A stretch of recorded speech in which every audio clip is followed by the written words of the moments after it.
hi, and thanks for joining me in my shop here. Just before I get going on the radio, just a couple things I want to chat briefly about. First one is comments. Now, if you've watched a lot of my videos, you know from time to time I discuss my attitude around comments, and I have this real sort of mixed up view of it. Comments, first I want to make it really clear. I really appreciate the comments that all of you make.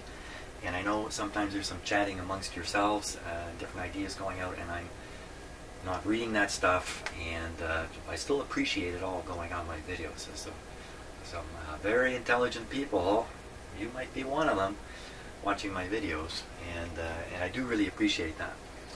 One of the things that really bothers me about comments is reading them and not reading them. And when I'm not reading them, I feel very uncomfortable. I feel like I'm letting people down, like you perhaps, who are taking the time to leave complicated, thoughtful comments to try to help me out, and then I appear to be ignoring them. Part of that is just the volume of stuff I'm trying to do. I'm busy in the shop here, trying to get the videos together. There's actually more stuff going on in my life too than just working in the shop here, and it just became a time commitment issue that crept up on me a year and a half ago when I realized I was just committing too much time to answering comments. So here's what I've decided to do. Rather than look at a whole day's worth of comments, you got to realize people are making comments on all kinds of videos. Stuff I posted 3 years ago I can't remember a thing about. I'm getting comments on that. And YouTube will provide all those comments for me to look at. It'd be 20, 30 a day. And a lot of these comments are complex, serious things being said that, you know, really deserve careful thought on my part before commenting back. And that's where the time goes. So what I'm going to do, instead of reading all the comments across my whole, let's call it, fleet of videos, I'm going to do my best to try to take a look at my recently posted videos, maybe a day or two after I post them, and I should be able to keep up with the 5 or 10 comments that might be on a particular video. That'd be much more timely also, and of course I will then gather the advantage of seeing what is being said, because there's a lot of helpful stuff in there.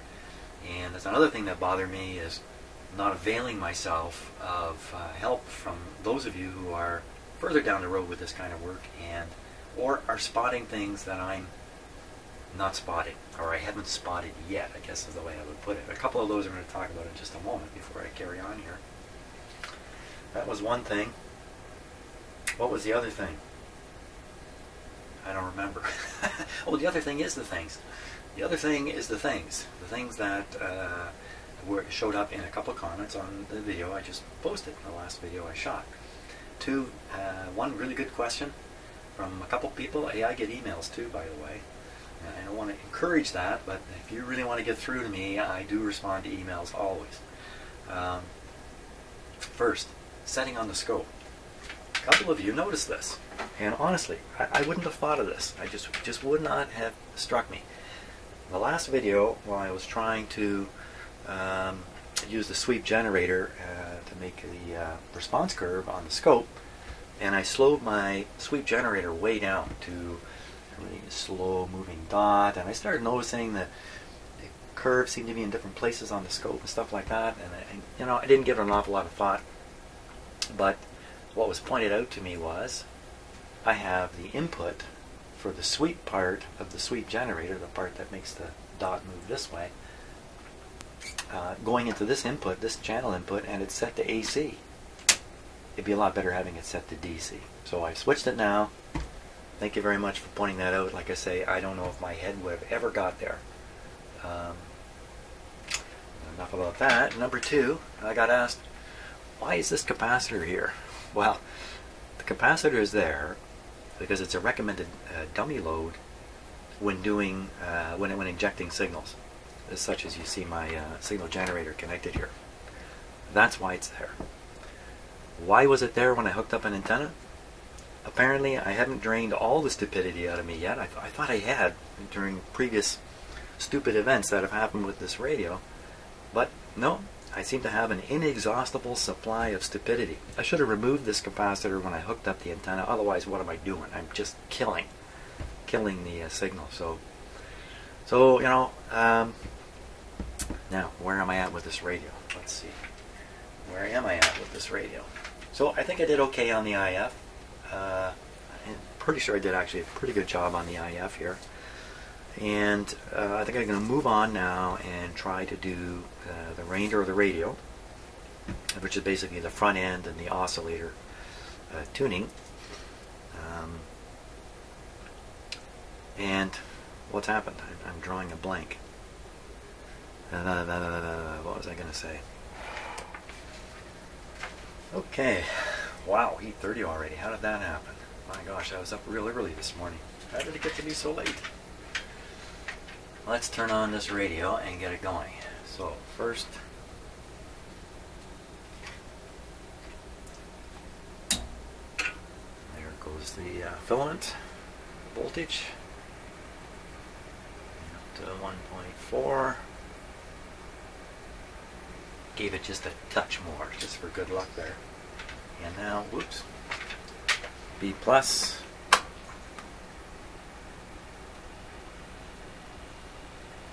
I think I know what went through my head there that kind of wiped me out just a moment ago. Kind of lost track of everything there.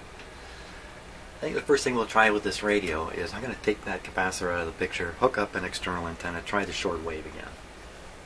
I'm going to do that.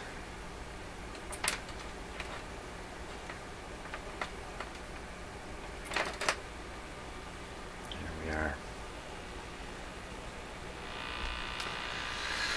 Ooh, hear that buzzing? I'm sure you do. That's got to be a problem with this radio. So, this is the antenna side. Let's bring around the antenna. Here it is.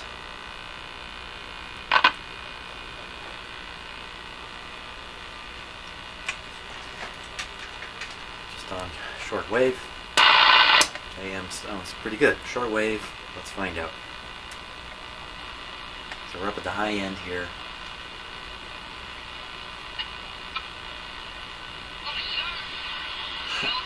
There he is! There he is!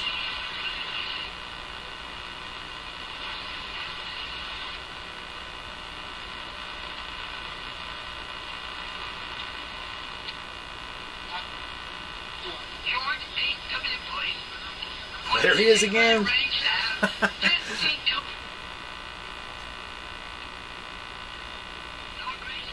There he is again! Holy smokes!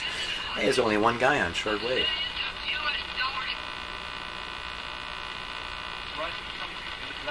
Finally, somebody else is broadcasting on shortwave.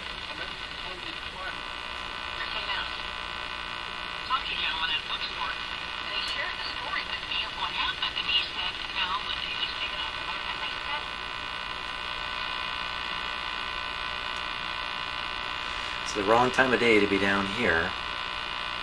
But you can hear that buzzing. That buzzing is pretty darn strong. The interesting thing is if I take the antenna off, well, it's not quite what I expected. The buzzing is still there. So something going on with the radio making that buzzing happening. Happy for me it doesn't happen on AM. And we still have the problem too, that with the volume turned right down, you still hear the radio. Yeah, let's put that antenna on. Just try. So, now the buzzing is back. But I think this is from the antenna.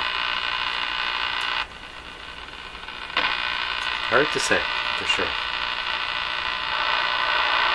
Let's see if we can get a couple of strong stations down.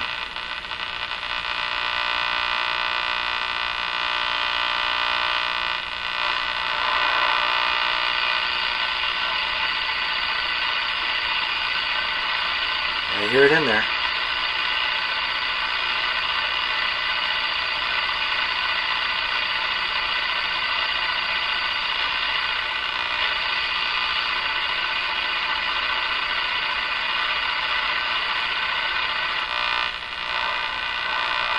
Okay, good enough. Now, I'm willing to bet you couldn't hear any AM station there when I said I can hear it in there. I'm willing to bet on that. Unless you're like me and you spent hours listening to noisy radio signals, maybe on shortwave or something, and you just sort of learn a bit of a skill to extract out the sound of someone's voice from all that noise. Either that or my imagination's working good. So,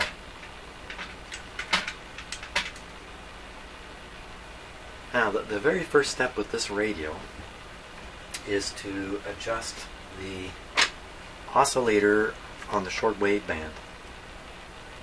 And once you have that set to your satisfaction, you can do the front end on shortwave, or you can go ahead, I guess, and skip to the oscillator on the AM band. The oscillator setting on shortwave will affect the broadcast band, so you gotta do the oscillator first on shortwave. And this radio, there's 4 adjustments, 4 trimmers to turn.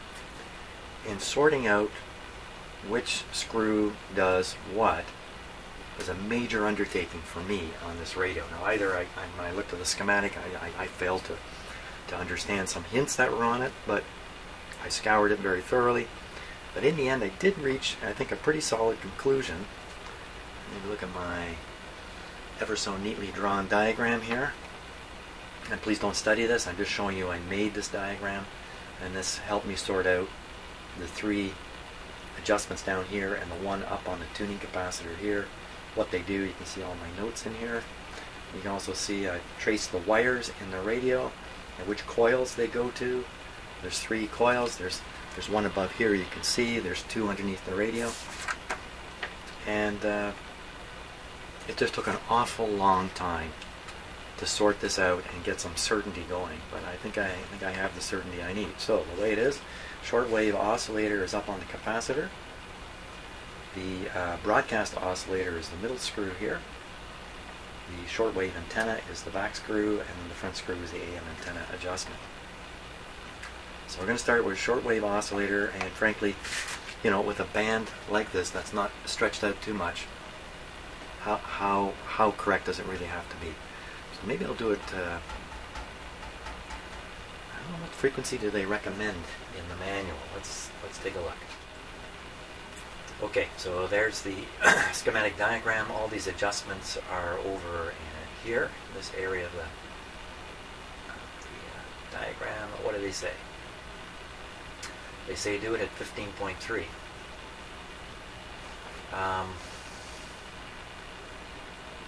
Fully open 15.3. Fully open 15.3.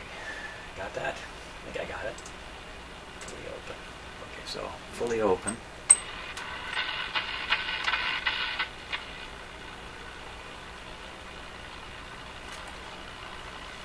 So you see the pointer has sunk way below here. 13, 14, 15, 16. It might be 17 megahertz it's pointing at when I'm supposed to tune the radio to 15.3. I want the pointer pointing at 17. I want the pointer pointing at 15.3. This pointer is easy to turn. It's no big deal. It's not like a slider on a string. It's really tough to do. This is easy. So I'll follow along with that, but I fully expect to turn the pointer when I'm doing the AM band. I want the AM band to be accurate. But by the way, because I shot a couple hours worth of video of me fiddling around with this radio and I'm not posting it, there's a whole bunch of stuff I said. I can't remember if I said it on a video I posted or a video I didn't post, so it sounds like I'm repeating myself. Sorry about that. So I'll go ahead and just follow the instructions for shortwave, but in the end, what's really important and what's really quite possible is making the AM band accurate and precise, because there's lots of space here. Like here's 6.5 and here's 7. So you can see 6.6, 660, 670, 680. You can kind of figure it where it would be in between here. Can't do anything like that up here with the short wave band. Look, the 19 meter band is that little tiny line there. That's like 3 times the width of the pointer. So there's no precision in the top. So having said all that, let me do it. So we'll put this about where I think 15.3 is about the top of the 19 meter band. So I'll move it about like that. That makes the pointer end at 1600, which is the stated top range of this radio. So maybe that's how it's really supposed to be. Something like that. Let's go to the other end here. Quickly run to the other end. See, this is working its way up. Strange. Okay, pointing at 15.3.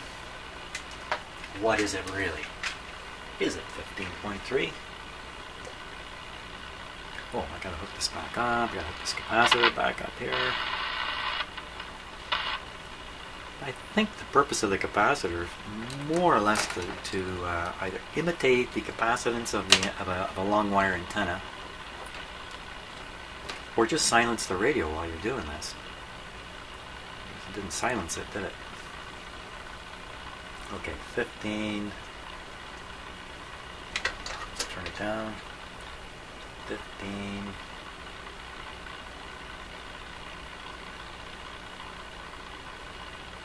Okay, let's turn it up. Whoops, whoops.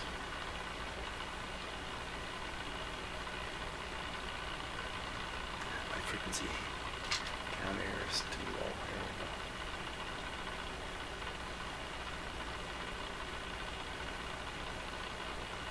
Come on.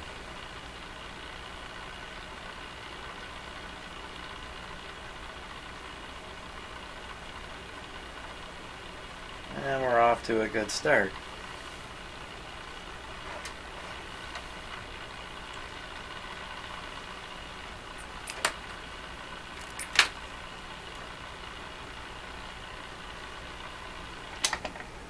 Okay.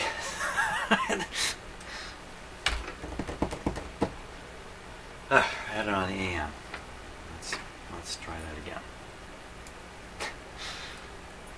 Yeah. We're on high output. Turn the volume up here.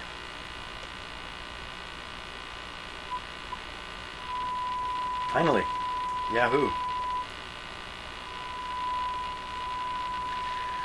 So, a frequency generator tells me the radio is actually tuned to 15.43. Once again, I'm thinking of too many things at once here.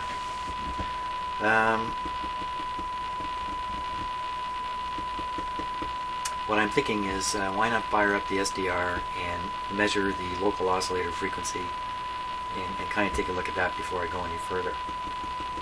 I think the answer is that's a good idea. So I'm going to do that. It's one area where the SDR is proven to be very, very helpful. So let me get that going. Hey, look who's come to visit me. That's Tabby, my 19-year-old cat there. And in the background, there's Peanut out there. What are they doing down here? Are they hungry? Oh, he wants to go out to the garage. She wants to go to the garage. So I'm going to have to oblige them.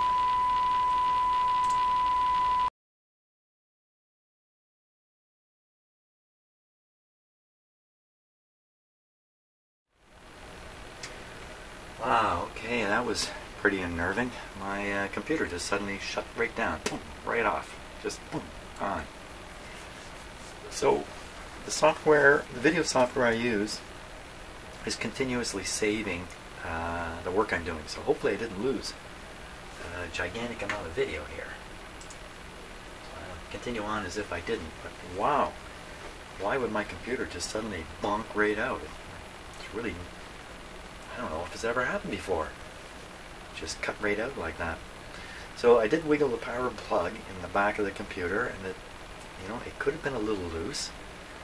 In any case, obviously I got it all working again. Wow. That was just a little... That was pretty unnerving. Where the heck was I? We were checking for 7 here, I think. Weren't we? And I was discovering I couldn't pick it up. Isn't that what was happening? Man. Hope that doesn't happen again. Okay, so we're tuned to 7. We should be hearing 7. Volume up here, please. Maybe I didn't hear it because there's that chug, chug, chug.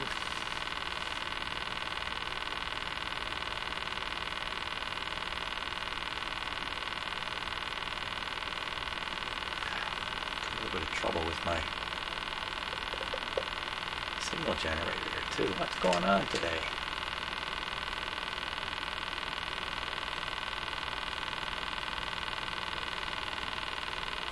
What is going on? Line voltage is normal. Nothing else in my shop clicked off when the computer went. Everything else stayed on. It was really, it's like I went into the twilight zone there for a moment when that happened. I'd probably spend most of my life in the twilight zone. This is all jumping all over the place. There we are. What?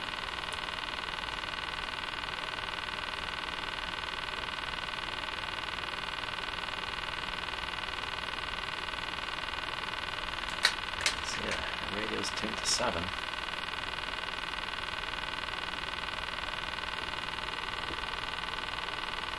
Nothing at all. Wow, that's more unnervingness.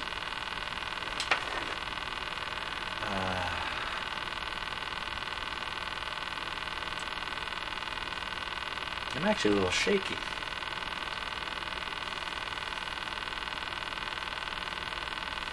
That's hard to believe. Can't pick it up. Let's go a little up band here. We'll try 10. 8, 9, 10. 10.5, 11. Yeah, wow, so 10 is back here.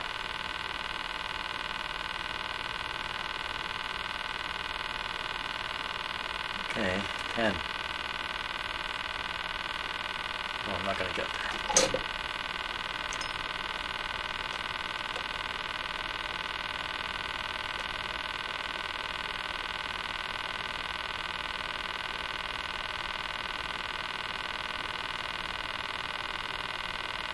Nothing is ever easy.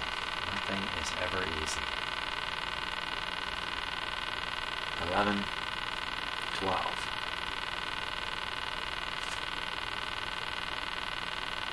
Okay, that should be 12.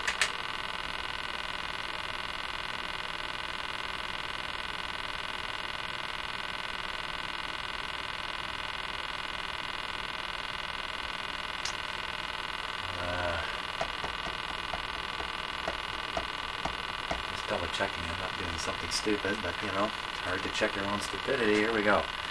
Let's take it up to 15. Wow, if this doesn't work here, I'm really calling it quits for the day here.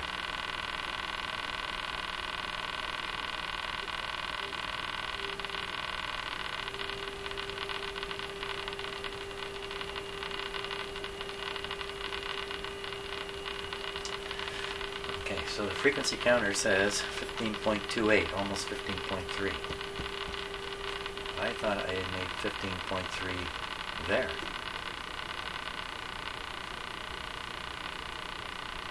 What happened?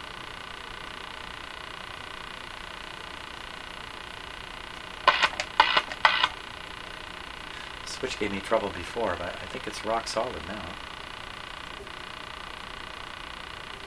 Oh, there we are. It's definitely, that's okay. 15.3. There.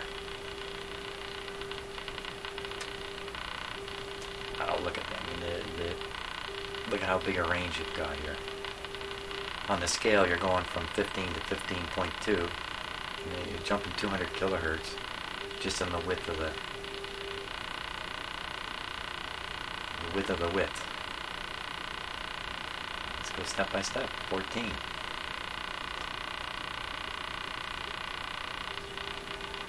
14.6. And this is a very high signal I'm putting into this. Oh, you know what? That capacitor could be eating the signal like crazy. Let's just get rid of it. The lower frequencies maybe not, but at the higher frequencies, sure.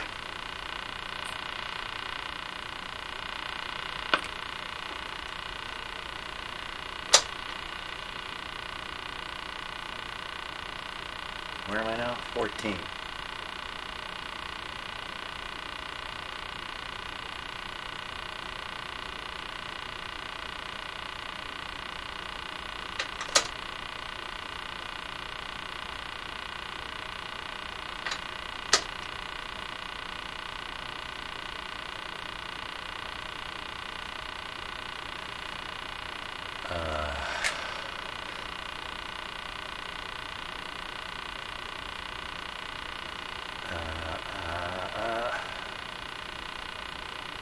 15 again.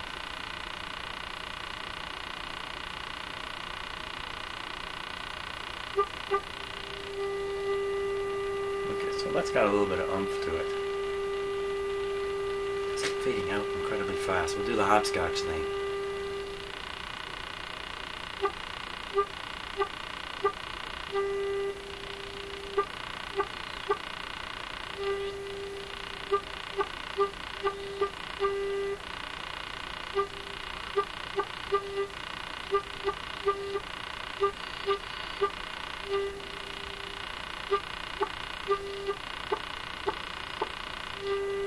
I call it hopscotch, but it's nothing to do with hopscotch.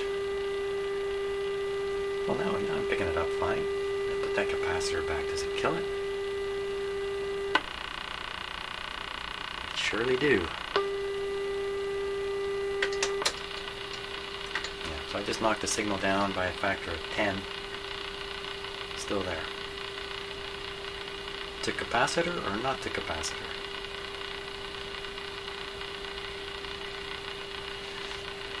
I do have this matching box in here.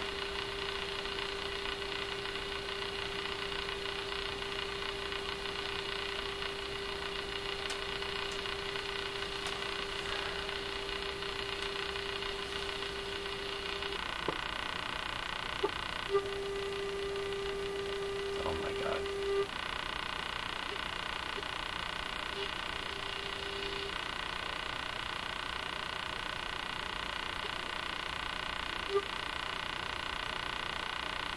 Everybody hold the fort.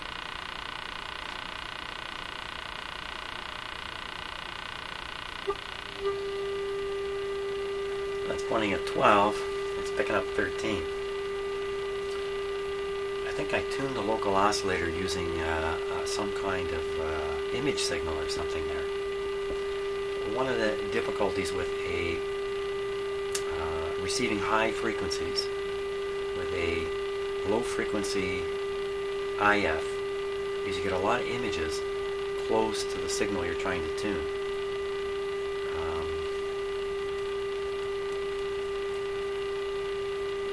So that certainly sounds more like it.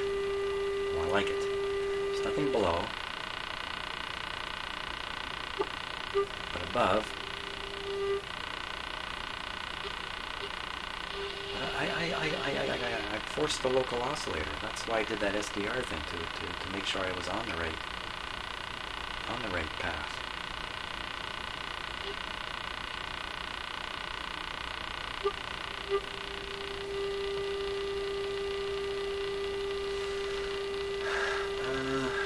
Okay, let's just do the hopscotchy thing all the way back up to 15. I can't believe I'm doing this. I just can't believe it.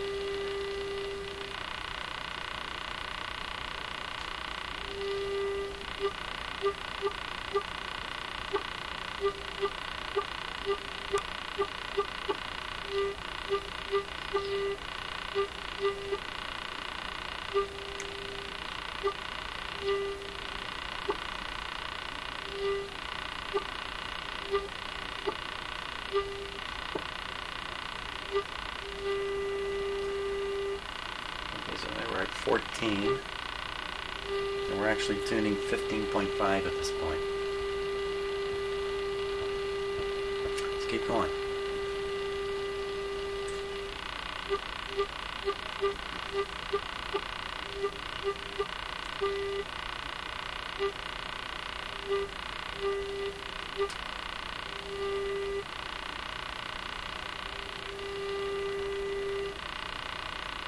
Things seem to really stretch out at the top. You know what's happening? I think I know what's happening. The capacitor blades are separating. And so at the very, very end of the tuning capacitor travel, there's a huge non-linearity, if I can put it that way. We'll take it right to the top. Okay, now watching the meter here. Pinned over meter. Oop.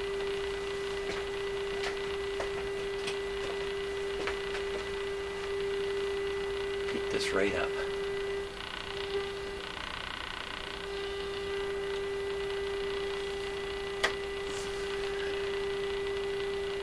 volume down a little bit. Get the meter on scale. Peak it.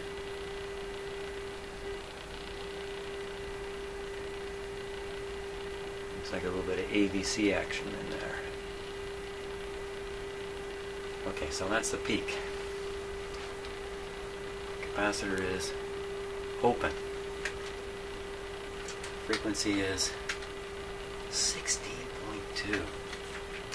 Once again, I encountered this earlier, and it could be on a video never posted when I was chasing down the mysteries inside this radio from the unfortunate capacitor error I made before.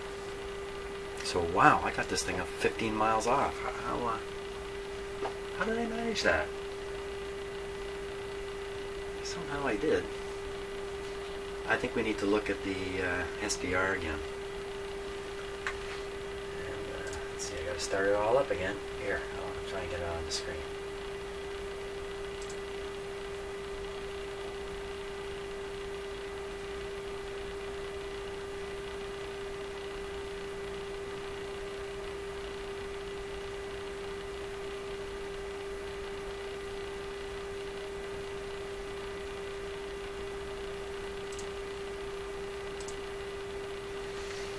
Okay, I'll start the SDR up. We want to be up around 15 here. Okay, so 15 megacycles is right here in the middle. My coil fell. Let me just put it back roughly where it was. Okay, up around 15,750. You can see the local oscillator.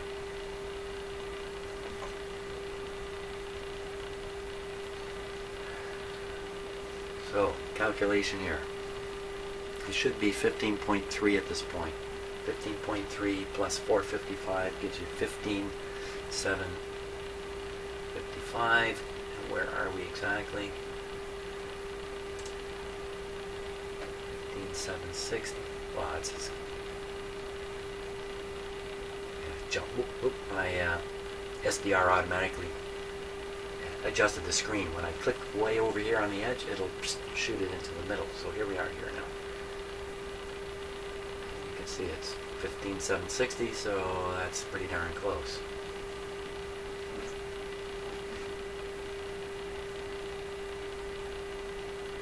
What?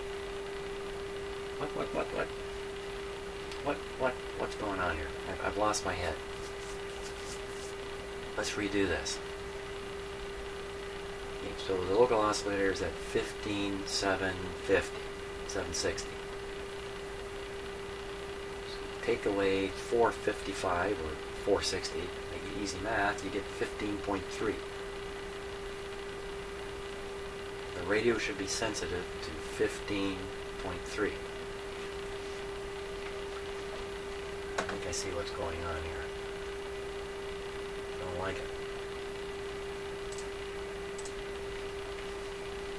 We're not tuned to 15.3. We're tuned to, I mean, what it's actually listening to is 16.2. Hey, that's 900 kilohertz off. So this is an image.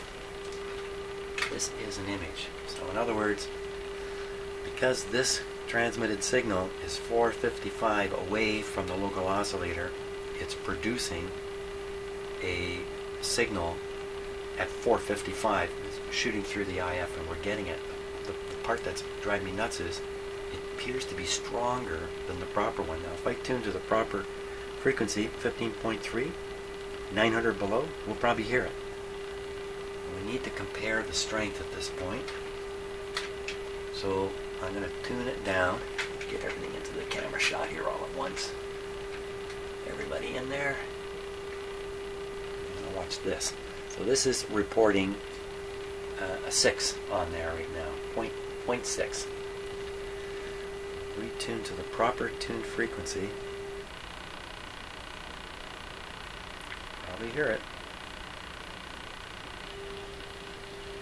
There it is.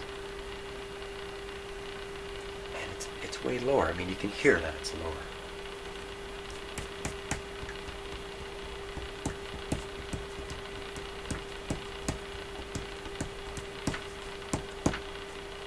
What is that telling me? Is that that's telling me? You know what I think that's telling me? The front end is off. So the front end, I don't want to say will boost or peak, but it will, let's use that term. It'll boost or peak the frequency based on its alignment. And I think in this case the alignment is off enough that it's boosting the image frequency more than boosting the desired frequency. So I think if we do the front end at this point, we can correct this problem and make the radio front end focused on 15.3 instead of 16.2 or somewhere in that range. We don't really know for sure where it's focused, and you know, the SDR could perhaps solve this as it has for me in the past, but I'm not going to try it right now. I just I don't have enough brain cells left to try that. So I'm looking at my little diagram here. So shortwave antenna, that guy is back here. I think, let's see, what should I get on camera here?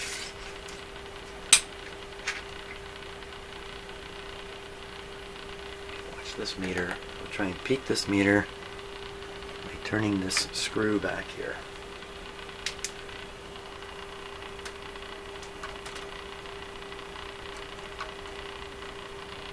Okay. Here we go.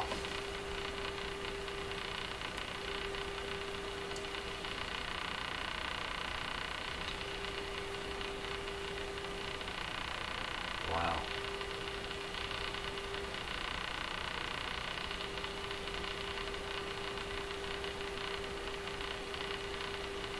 So, Rick, oh, whoops, that didn't help.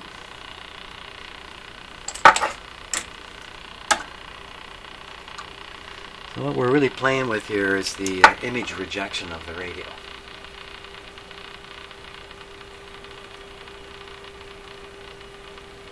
So the most I can get is right there. That's 4 on the meter. Now we'll go up to the image frequency. 16.2.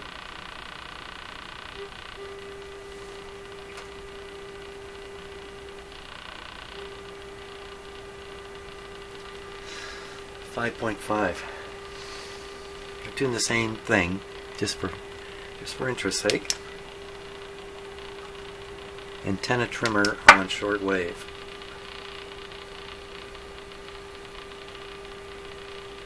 Wow. You can see, because I got stronger, that means the front end was not tuned to the image frequency. It was tuned. Put it back here. It's tuned to the proper.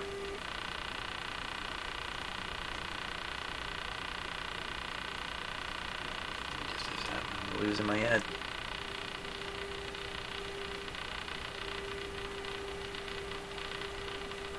Okay, so we're at 15.3. This is the proper intended frequency. Wow, I wonder how many times I've tuned up a radio and tuned it up to the wrong thing in the past. How unnerving is that?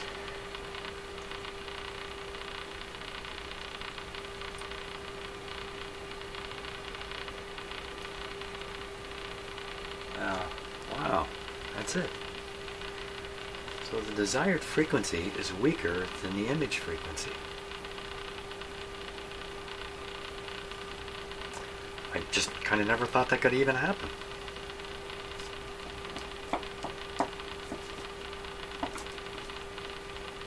Not with a properly tuned radio. I'm pretty sure this is properly tuned now. Well, you know, I'm going to call it quits at this point. I'll get this video together and try to get it posted as quick as I can. And I'll avail myself of the comments because, wow, okay, this is a mystery. It's amazing, you know, every time I go to work on radios, something like this happens. Something looms up, and it doesn't add up. You know, the common factor in all of this, unfortunately, is me. I'm the one thing that never keeps changing. I keep coming in here, I got the same brain, I got the same hands, I got the same experience and knowledge every time I come in here. Oh, I got a little more knowledge all the time, actually, and a little more experience. But I think that's it. I don't know, mystery. So just to recap what happened here, amidst all this kerfuffle, I've discovered that this radio tunes on shortwave, tunes the image frequency louder than the true tune target frequency. And if that doesn't lead to confusion when doing alignments, I don't know what would.